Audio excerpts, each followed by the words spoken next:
for your maturity, none of this would have happened.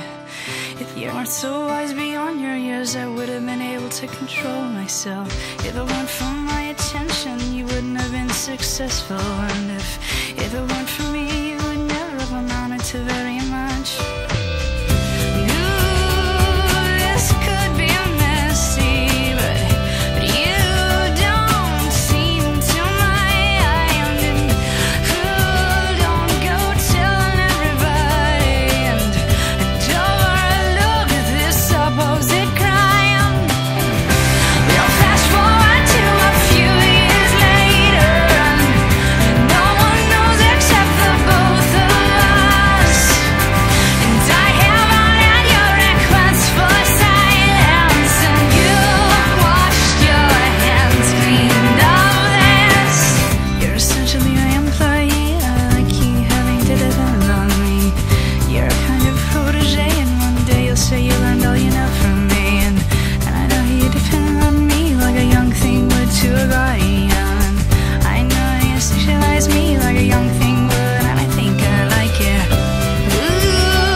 Especially to members of your family.